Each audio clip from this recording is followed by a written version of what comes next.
भूतं च भव्यं च सर्वं यश्चाधितिष्ठति स्वर्यस्य च केवलं तस्मै ज्येष्ठाय ब्रह्मणे नमः। पूजा और श्रद्धा के योग्य मातृशक्ति आर्य समाज के संरक्षक द्वय श्रीमान पीएल आर्य जी, श्रीमान हरिप्रसाद जी, सभी पदाधिकारीगण, धर्माचार्य जी, धर्म प्रेमी महानुभावों, आपने बहुत सुंदर भजन श्रीमान अनुज कांजी खंडेलवाल जी के मुखारविंद से श्रवण किया और उस प्रभु के को स्मरण करते हुए कहा कि आप हमारे प्राणाधार हो। उस प्राणाधार ने हमें वेद ज्ञान दिया है। सामवेद उपासना का वेद है, हम और आप सब जानते हैं, लेकिन उपासना के वेद में भी अनेक स्थानों पर जो प्रार्थनाएं हैं वो हमारे जीवन को भौतिक रूप से जीने के लिए भी हैं। भौतिक रूप में हमारा मन कैसा हो, हमारे शरीर की शक्तियां कैसी हों, हमारी शिक्षाएं कैसी हों, हमारे व्यवहार कैसे हों, परस्पर जो हम संवाद करते हैं वो कैसा हो, इन समस्त विषयों पर सामवेद की ऋचाओं में चर्चा आती है। आप कहेंगे जब उपासना की बात है तो इन सब बातों का क्या अभिप्राय? प्रायः हुआ क्या हमारे देश में महाभारत के बाद? प्रायः ये हुआ, भक्ति का मतलब भावातिरेक में प्रभु के गुणगान करना, इसको क्या माना? भक्ति। परंतु वेद की भक्ति हमारे व्यवहार में आती है। सत्य सनातन वैदिक धर्म क्यों उत्तम है? क्योंकि वहां भक्ति भाव व्यवहार से प्रारंभ होता है। मैं एक मंत्र देख रहा था कि आज किस विषय पर बोलूं। विजयदशमी पर तो कल चर्चा हो गई थी, इसलिए आप लोगों तक पहुंच गया होगा, आप सुन लेंगे उसको। मैं पढ़ रहा था कि मैंने देखा कि जाना है तो कुछ बोलना है। देखिए, बिना पढ़े दिमाग में बहुत सारी चीजें नहीं आती, चलता रहता है कार्यों में संसार के। रोज स्वाध्याय करना चाहिए, रोज कुछ न कुछ पढ़ना चाहिए। ये मत सोचिए कि वक्ता आ गए, इनकी कंप्यूटर में सारी फाइल फीड है और सीधा शुरू हो जाता है। ठीक है कि बहुत सारे विषय हैं, लेकिन स्वाध्याय एक नई चीज लाता है। वहां एक मंत्र आया, हे परमात्मन आप आदित्य हो। क्या हो? आदित्य। और आप हमें आदित्य के जैसा बना दीजिए, अपने जैसा। आज भी क्या प्रार्थना कर रहे थे हम? कह रहे थे किम स्विदासीत, मंत्र बहुत सुंदर था। तो आप हमें आदित्य बना दीजिए। वेद की बड़ी विशेषता है। विशेषता क्या है? प्रभु के निकट आने वाला ये नहीं कहता कि मैं तुझमें लीन हो जाऊं, मेरा विलय तुम में हो जाए। वो क्या प्रार्थना करता है? मुझे अपने जैसा बना लो। कैसा बना लो? और अपने जैसा कब बनता है पता है आपको? जिसके पास जा रहे हो उसके आसपास तो रहना पड़ेगा ना। आसपास, आसपास का मतलब विचार में, चिंतन में, शक्ति में, कहीं ना कहीं तो उसके जैसा होना पड़ेगा। यदि हम ये मान लें कि सदा सर्वदा से जीव ईश्वर का अंश है, यही तो गड़बड़ हुई। जीव ईश्वर का अंश है और ईश्वर अंशी है। समझते हैं? अंश और अंशी भाव। और अंश उसी अंशी से अलग हुआ है और अंततः उसी में मिल जाना। क्या गड़बड़ हो गई? बहुत विचार करना। यदि हम उसका अंश हैं तो अंश अंशी में मिल जाता है। ठीक? अभी मैं बोल रहा हूं ना, ये शरीर कब तक है पता है आपको? जब तक शरीरी है। इस शरीर में जब तक शरीरी है शरीरी का वियोग होते ही ये शरीर शरीर नहीं रहेगा। रहेगा क्या?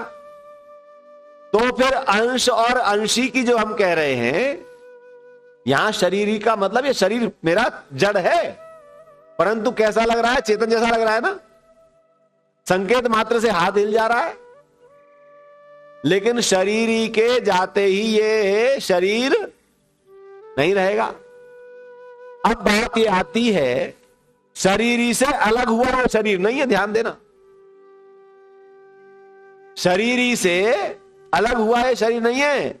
शरीर तो उपादान कारण प्रकृति से बना हुआ है। बहुत चिंतन करिए, विचार कीजिए। शरीर तो उपादान कारण प्रकृति से, परमाणुओं से बना हुआ है, परंतु शरीरी के संयोग होने से, देही के संयोग होने से, अवयवी के संयोग होने से, ये शब्द सुनते जाइए, अवयव अवयवी, देह देही, शरीर शरीरी, है ना, इस अवयवी के अलग होने से ये अवयव अवयव नहीं रहते, परंतु अवयवी से बना हुआ ये अवयव, चिंतन करना, ये तो किससे बना? उपादान से। आज के मंत्र में था, उपादान क्या है प्रभु तेरे, इस जगत का तू बना रहा है, इसका उपादान क्या है? तो वेद उत्तर देता है, उपादान ब्रह्म नहीं है। नवीन वेदांती क्या कहते हैं? देखो, कुछ दार्शनिक चिंतन जरूर करना चाहिए। नवीन वेदांती कहते हैं उपादान भी ब्रह्म ही है, निमित्त भी ब्रह्म ही है, सब ब्रह्म से ही होता है, ब्रह्म में ही चला जाता है। ऐसा ही होता है ना। अब थोड़ा दार्शनिक चिंतन है आज, तो वेद की बात आ जाएगी वहीं। प्रार्थना करते हुए कहा, ओम अपमीवाम अपश्रिध अपसेधत दुर्मतिम आदित्यासो नो अंघसः। वेद ने कहा, कल मैंने आपसे प्रार्थना की थी, जो लोग थे, कि हमें बहुत शक्तिशाली होना चाहिए, है ना, शरीर हमारे शक्ति संपन्न होने चाहिए। और शक्ति संपन्न कौन होता है? कभी वैज्ञानिक चिंतन करना, जितना जितना सूक्ष्म होता जाएगा उतना शक्ति संपन्न होता जाएगा। विचार करना, शक्ति जो है वो सूक्ष्म में ज्यादा होती है, विशाल में कम होती है। हम लोग ये मान लेते हैं कि फैलता जाएगा तो शक्तिशाली हो जाएगा ना। आप उदाहरण देख लीजिए, जिस तार में विद्युत प्रवाहित होती है ना, तो शक्ति तो विद्युत में ज्यादा है, तार में ज्यादा है? विद्युत में ज्यादा है। जिस फ्यूल से गाड़ी चलती है, इंजन चलता है, इंजन को आप अंदर जाते जाइए जाते जाइए जाते जाइए, जो सबसे छोटा पार्ट होगा वो उस इंजन को चलाने वाला होगा, ठीक, सूक्ष्म। वेद कहता है, हे आदित्यासः, हे आदित्य स्वरूप परमात्मन, मैं आपके निकट आ रहा हूं, आपकी शरण में आ रहा हूं। अमीवाम अप, सबसे पहला कार्य प्रभु मेरी आपसे प्रार्थना है।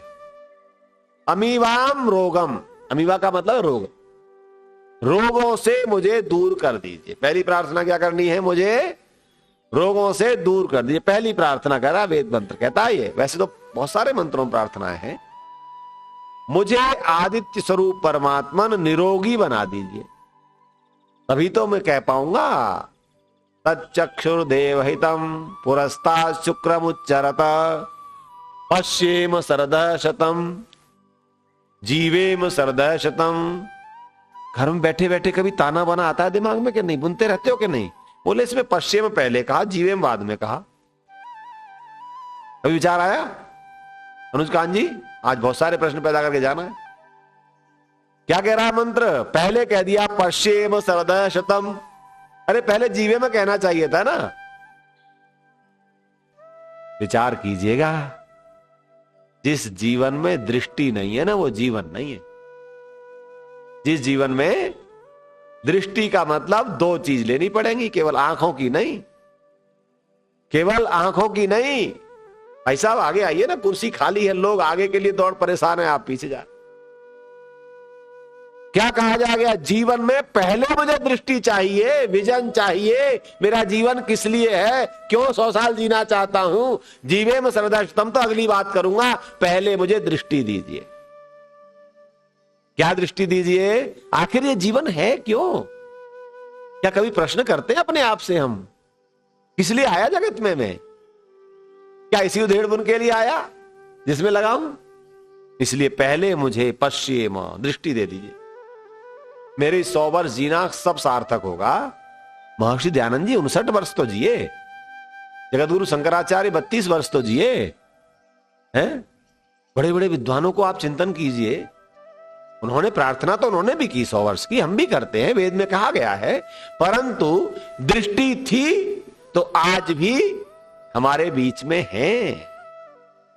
लेकिन उस बीच में और उससे पहले और उसके बाद कितने लोग 100 वर्ष 100 से पार भी गए होंगे ना, पर किसका नाम है? जिसने जीवन की दृष्टि को विकसित किया। हमारी दृष्टि, अभी आदरणीय पंजी प्रशंसा कर रहे थे उस महात्मा की, वास्तव में प्रशंसनीय है। केवल भौतिक साधन देने मात्र से नहीं, उनके जीवन को आप देखिए, वो एक चीज उनकी लगातार प्रसारित हो रही, सभी ग्रुपों में आ रही है।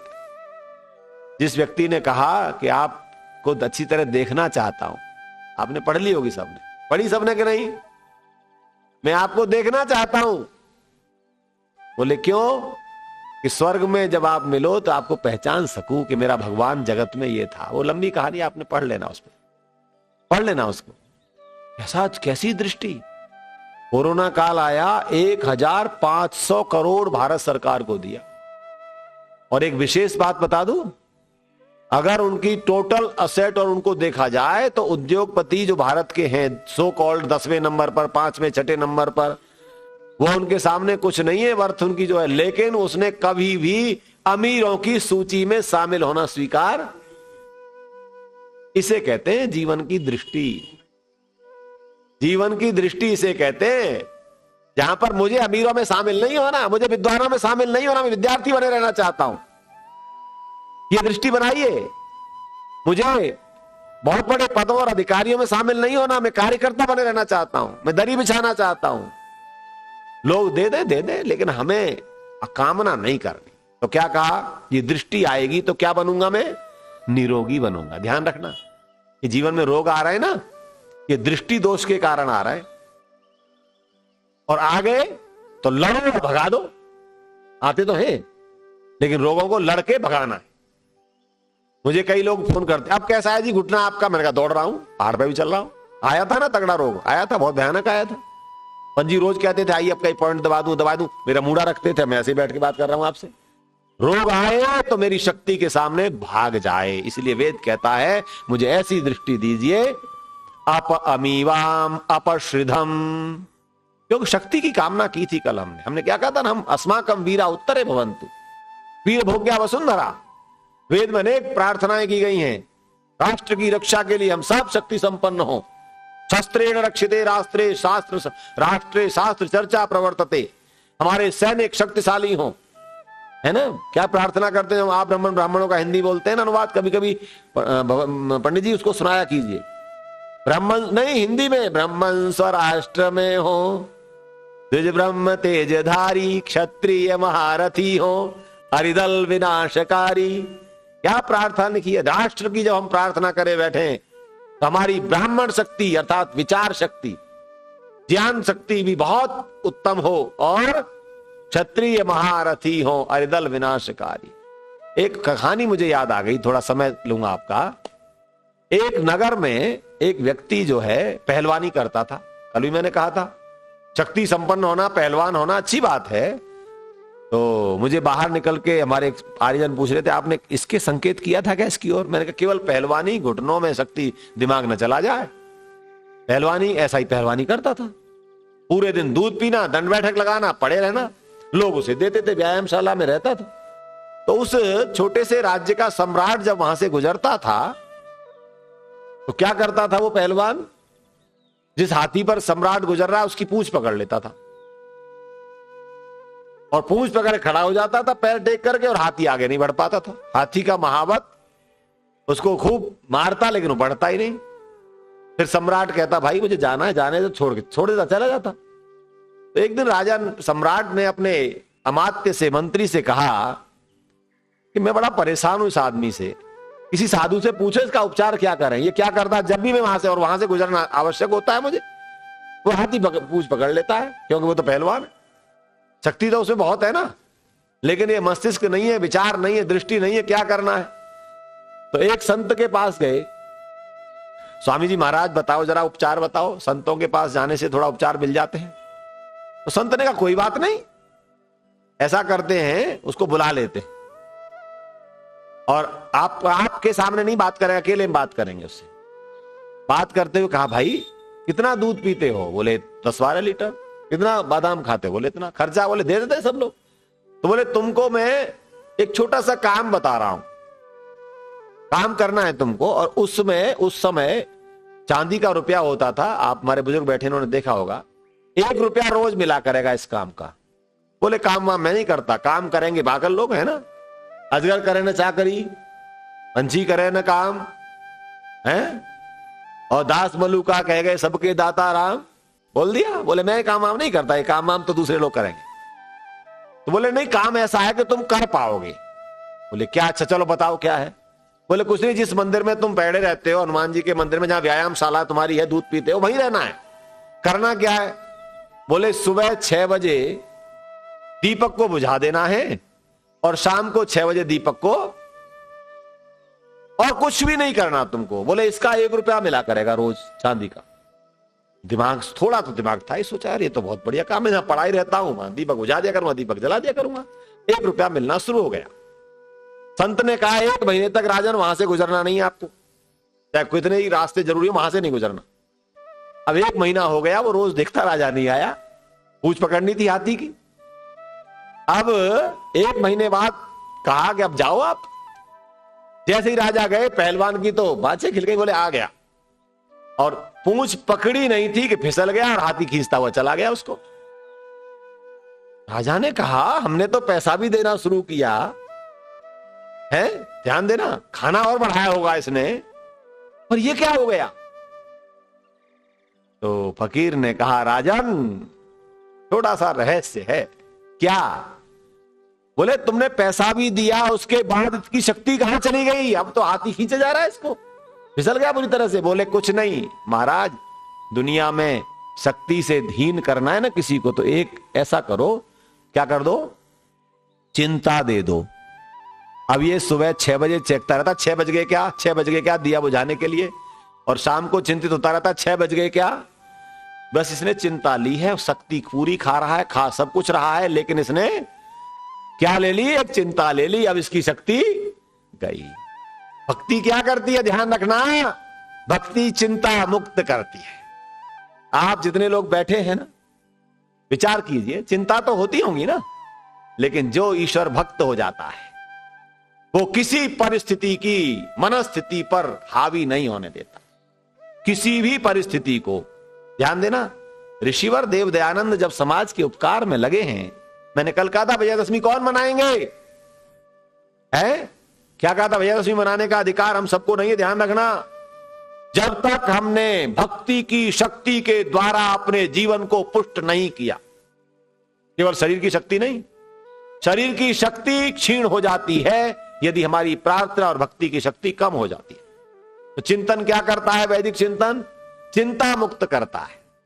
रोज उपदेश पढ़ते हो, सुनते हो, चिंता छोड़िए, चिंतन कीजिए, लेकिन जो चिंतन करने का उपदेश दे रहे हैं ना, वही चिंताओं में पड़े हैं।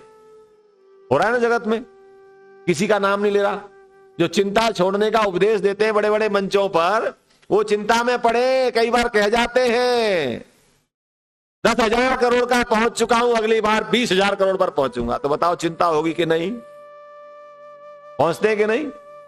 उत्साह कम होना नहीं चाहिए, आप करिए, लेकिन घोषणा पूर्वक ऐसा कहना, मैं ऐसा कर दूंगा, मैंने ऐसा कर दिया, मैं ये करूंगा, तो क्या होगा, फिर आपको वैसा करने की चिंता लग जाएगी, और चिंता लग जाएगी तो शक्ति कम हो जाएगी, और शक्ति कम हो जाएगी किस कारण से कम हुई, क्योंकि आपने ये मान लिया मैं सब कुछ कर लेता हूं, करने वाला हूं। यही तो समस्या है। एक व्यक्ति मुझे बोले बोले जी आप संस्कृत के प्रोफेसर हो, बेटे को संस्कृत पढ़ानी चाहिए थी, क्यों आपने अमेरिका पढ़ने भेज दिया? तो मैंने यूं कहा कि मेरा बेटा, कोई भी बेटा बेटी, माता पिता बच्चे की रुचि के अनुसार शिक्षा देकर आगे बढ़ाए, लेकिन ये कभी ना मान ले कि जो मैं कह रहा हूं वैसी संतान हो जाएगी। क्यों नहीं हो सकती?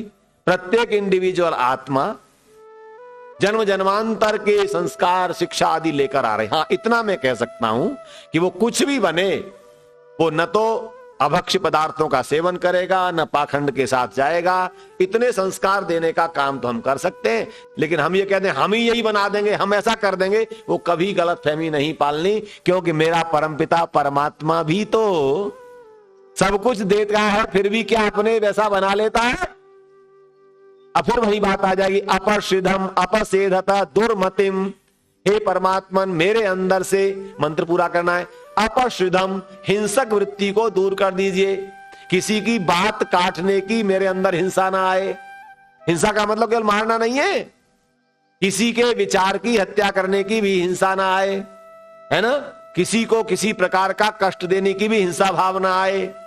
मेरी शक्ति, मेरी शिक्षा, मेरी शक्ति से किसी दुर्बल पर प्रहार न हो, है ना? क्षमा बड़न को चाहिए, छोटन को उत्पात कहा जाता है ना। क्षमा किसको शोभा देती है? जो शक्तिशाली होता है। अहंकार, शून्यता किसको शोभा देती है? जो धनवान बहुत होकर के भी, बड़े पद पर होकर के भी अहम शून्य रहता है ना? इसलिए कहा गया अपश्रिधम अपसेधत दुर्मतिम। हे परमात्मन, मैं आदित्य आप हो, आप जैसा बनना चाहता हूं, और ये 3-4 दुर्गुण है मेरे अंदर। पहली बात तो मैं रोगी हूं, है ना? मन में रोग आए रहते हैं। कुछ लोग तो इस बात से परेशान रहते हैं, बोले अगर ऐसा रोग आ गया तो फिर क्या होगा? आया नहीं रोग। मेरे एक मित्र हैं, बहुत अच्छे अधिकारी हैं, हल्द्वानी में ही है, मैं नाम नहीं बताऊंगा, पद भी नहीं बताऊंगा, विभाग नहीं बताऊंगा। डॉक्टर साहब ऐसा हो गया तो? मैंने कहा तो क्या होगा? चले जाएंगे, क्या करना है? काम करो ना जब तक समय मिला है। बोले आजकल दुनिया ऐसी हो रही है, सब चीजों में मिलावट है, ये रोग आ गया तो? मैंने कोई बात नहीं, जब तक शक्ति होगी लड़ेंगे, नहीं चले जाएंगे। हमने एप्लीकेशन दे रखी थी क्या आने की? बताओ, आपकी किसी की एप्लीकेशन याद है आपको? दे रखी हो, यहां देना है, वहां जन्म देना है, जहां दिया प्रभु ने, लेकिन दिया है तो जीना है। जिजी विशेष छतम समा, जीने की इच्छा को बनाए रखना है। और कैसे बनाए रखना है? अप अमीवाम, रोग रहित होकर, अपश्रिधम, हिंसक वृत्ति से रहित होकर, अपसेधता दुर्मतिम, हे परमात्मन मुझे दुर्मति मत होने देना। ये जो है ना छल वल कपट इधर उधर, ये दुर्मति को काम है। किसी भी क्षेत्र में दुर्मति मत होइए। कहीं पर कोई उन्नति हो रही है, ठीक है, स्वीकार है, कर ली। नहीं हो पाई, पुरुषार्थ करिए, परिश्रम करिए, परंतु दुर्मति नहीं बनना। छल कपट से कुछ प्राप्त करने की कामना नहीं करनी, तो हम विजयदशमी मनाएंगे। श्री राम चाहते तो बहुत पहले रावण को जीत लाते, बहुत सारे लोग उनकी सहायता करने को तैयार थे, लेकिन नहीं चाहा ना। विजयदशमी में आप मनाई ना, कल रावण को जलाया। उन्होंने कहा ना, बाली तेरा साथ नहीं चाहिए, तू दुष्ट है। आप इसी एक बात को सोच लीजिए, तेरा साथ नहीं चाहिए, तू दुष्ट है। दुष्ट व्यक्ति का साथ लेकर के मुझे कोई उन्नति नहीं कर। यह विचार करना, यह वेद मंत्र कहता है। हम किसका साथ लें? अच्छे लोगों का। किसके साथ व्यवहार करें? अच्छे लोगों के साथ। और हमारे घर में कोई दुष्ट हो जाए तो? बड़े बड़े लोग प्रश्न करते हैं। आजकल मेरा बुधवार बृहस्पतिवार को आधा घंटे की गीता क्लास चल रही है, और कनाडा, ऑस्ट्रेलिया और अमेरिका, 3 देशों से मेरे विद्यार्थी पढ़ते हैं। अब वहां पर युवा भी हैं, उसमें बड़ी अच्छी कंपनी में हार्वर्ड यूनिवर्सिटी की प्रोफेसर हैं। तो वो कहने लगी, गुरुजी एक बात बताइए आचार्य जी, कि हम तो ऐसे परिवार में पहुंच जाएं, कभी हो जाए, संस्कार हो गए, मतलब उन्होंने या तो अपना ही दोष बताया होगा कि क्या हो जाए कि हम बिल्कुल सहन नहीं कर पाए, तो क्या करें? आपके अंदर भी प्रश्न आता होगा, समय हो रहा है कि 1 मिनट लूंगा। कई बार लगता है ना, कोई दुष्ट व्यक्ति मेरे ही परिवार में हो गया तो क्या करें? धीरे धीरे, क्योंकि मेरा असली परिवार विचार का परिवार है। ध्यान देना, रक्त संबंध संयोग से है, संयोग है, हमें झेलने पड़ते हैं, सहन करने पड़ते हैं, हमारे कोई न कोई संस्कार है ऐसे। लेकिन यदि कोई बहुत अति दुष्टता, चाहे वो पुत्र हो, चाहे भ्रातृ भाई हो, चाहे बहन हो, चाहे हम स्वयं परिवार में हो, पति पत्नी हो, तो क्या करना पड़ता है जी? अंत में एक सीमा के बाद क्या करना पड़ता है? छोड़ना पड़ता है ना। तो आप अपने रोग लाने की बजाय, अपने मन को दुखी करने की बजाय, अपने सारी परिस्थितियां, धीरे धीरे आप डिटैचमेंट शुरू कर दीजिए। धीरे धीरे ऐसा मत करिए कि अपवाद, लोक में बुराई ज्यादा हो जाए, पर जीने के लिए यही आवश्यक है। आपके और हमारे दुर्मति से कोई संयोग न बने, दुर्मति, हमारी भी मति दुर न हो और दुर्मति लोग भी हमारे संपर्क में न रहे। बहुत सारे उदाहरण जीवन के जो स्मरण आते हैं। हम गुरुकुल कांगड़ी विश्वविद्यालय में पढ़ते थे, वहां पर एक युवक था जो बड़ा उच्छृंखल था और बड़ी शक्ति का उसे घमंड था। तो हमसे कुछ बातचीत करने लग गया। बात करते करते बोला, कहां रहते हो विनय भाई? मैंने कहा जी वहां रहते हैं। आ गया शाम को 2-3 लड़कों को लेकर, बाइक उस पर रखता था, हम तो उसमें साइकिल वाले थे, 1989-90 की। अब हमारी आर्य समाज थी, वो बीच में आर्यनगर के अंदर, चारों तरफ कॉलोनी, छत पे चलते भाई। मैं कहा चलो बैठ लो। छत पे बैठे, यूं नजर दौड़ाता रहा। मैंने कहा ये अच्छा नहीं है। मैं कहा बात सुन सुनीत, आज और अंतिम बार तू मेरे कमरे पे आया, इसके बाद कभी मेरे कक्ष पे आने की कोशिश मत करना। उसको ये कहने की क्षमता किसकी थी? मैंने कहा बात सुन, दोबारा मत आना यहाँ, बड़ी शक्ति से। तो मेरा एक साथी था, बोले तुमने सुनीत को ऐसा कह दिया? मैंने कहा अरे होगा सुनीत, हम ईश्वर के दयानंद के सैनिक हैं। उसके बाद कभी नहीं आया और मेरे से ऐसा संबंध काटा, काट ले। ऐसा व्यक्ति मेरे संपर्क में आएगा तो मेरे जीवन को भी अपयश का भागी बनाएगा। ये विचार वेद मंत्र देता है, अपसेधत दुर्मतिम, ये दुर्मति लोग मुझसे दूर हो जाएं। आदित्यासो नो अंगस, हे प्रभु तभी मैं आपके आदित्य स्वरूप का उपासक बनूंगा। बहुत बहुत धन्यवाद। ओम शांति।